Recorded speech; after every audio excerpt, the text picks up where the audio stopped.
Hello, dear students. Welcome to GPS classes online video lectures. So, topic for the day is chapter number 13. Why do we fall ill?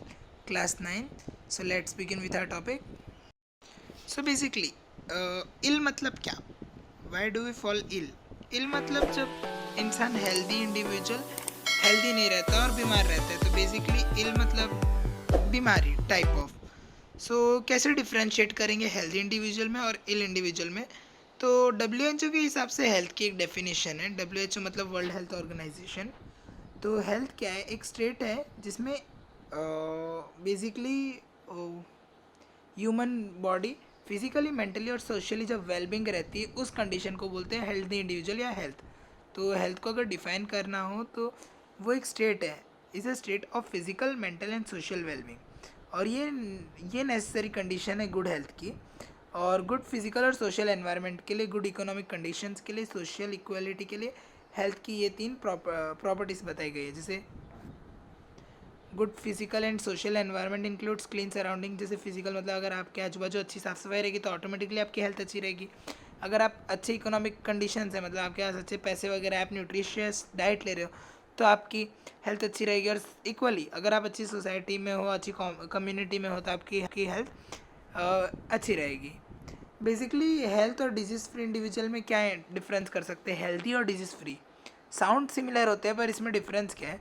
Healthy क्या है? जो state मैंने जैसा कि आगे बताया कि फिजिकल मेंटल और सोशल वेलबींग वाले स्टेट को हेल्दी इंडिविजुअल बोलते हैं. और डिजीज़ फ्री क्या है? जहाँ डिजीज़ कम्प्लीटली एब्सेंट रहता है.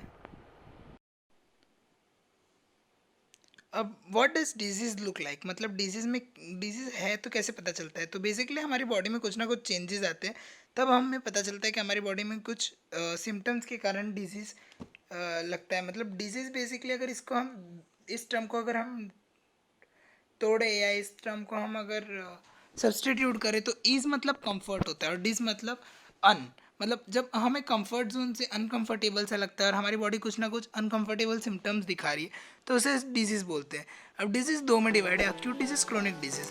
अक्यूट डिजीज़ मतलब जो शॉर्ट पीरियड के लिए रहती है, एग्जाम्पल कोल्ड, कफ, टाइफाइड वगैरह. और क्रोनिक मतलब जो लॉन्ग लास्टिंग टाइम पीरियड के लिए लेती है, एग्जाम्पल डायबिटीज़, ट्यूबरक्लोसिस वगैरह. अब बात करेंगे, दो तरह की डिजीज़ होती है: इन्फेक्शियस डिजीज़ और non infectious disease. Infectious disease क्या है? जो एक पर्सन से दूसरे पर्सन को लगने की चांसेस रहती है, वो किसी भी कॉन्टेक्ट से, through air, water, food vectors, sexual contact. Example common cold, AIDS, chicken pox, mumps, measles, ये सब इनसे कम्युनिकेबल डिजीज से भी जाना जाता है. और नॉन इन्फेक्शियस डिजीज मतलब जो एक पर्सन से दूसरे पर्सन को स्प्रेड नहीं होती है, example blood pressure, diabetes, cancer, ये सब. अब डिजीज़ का कॉजेज़ अलग अलग होते हैं, जैसे वायरस, बैक्टीरिया और फंगाई मेन कॉजेज़ हैं, पर और भी बहुत सारे कॉजेज़, जैसे प्रॉपर न्यूट्रिशन नहीं लेना, एनवायरमेंटल पोल्यूशन के कारण, जेनेटिक डिसऑर्डर्स के कारण. अब इन्फेक्शियस डिजीज़ में जो जो एजेंट्स हैं, जैसे वायरस के कारण कॉमन कोल्ड, एड्स, हेपेटाइटिस हो रहा है. और जैसा कि अभी हाल ही में जो वायरस आया है, कोरोना वायरस, जिसे कोविड-19 वायरस भी बोल रहे हैं, वो भी एक वायरस के ही कारण स्प्रेड हो रहा है. फिर बैक्टीरिया अलग अलग होते हैं, जैसे टाइफाइड, ट्यूबरक्लोसिस. फंगाई जैसे स्किन इन्फेक्शंस के लिए, प्रोटोजोन्स जैसे मलेरिया. और वॉर्म्स जैसे एलिफेंटियासिस. अभी स्प्रेड कैसे होते हैं इन्फेक्शियस डिजीज? तो एयर से स्प्रेड हो सकते हैं, एग्जांपल टीबी और निमोनिया. वाटर से हो सकता है, एग्जांपल कोलेरा. और वेक्टर से हो सकता है, मतलब मॉस्किटो वगैरह से हो सकता है, तो मलेरिया वगैरह. और सेक्सुअल कॉन्टेक्ट से होता है तो सिफिलिस, एड्स वगैरह. अब अलग अलग माइक्रो ऑर्गेनिज्म अलग अलग ऑर्गन या टिश्यू को अफेक्ट करते हैं. जैसे जो ऑर्गेनिज्म नोज से गया है तो वो लंग्स को अफेक्ट करेगा, जैसे ट्यूबरक्लोसिस बैक्टीरिया.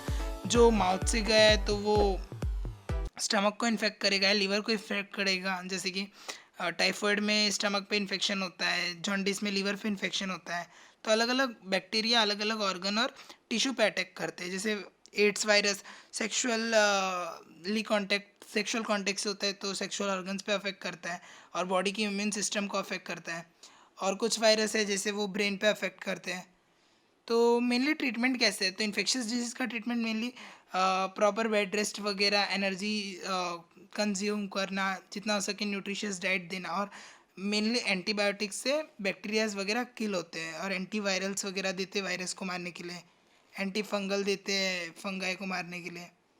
और प्रिवेंशन कैसे करते हैं? तो जनरल वेज क्या है प्रिवेंशन के? तो प्रॉपर हाइजीन रखनी चाहिए ताकि इन्फेक्शियस डिजीज़ कम फैले.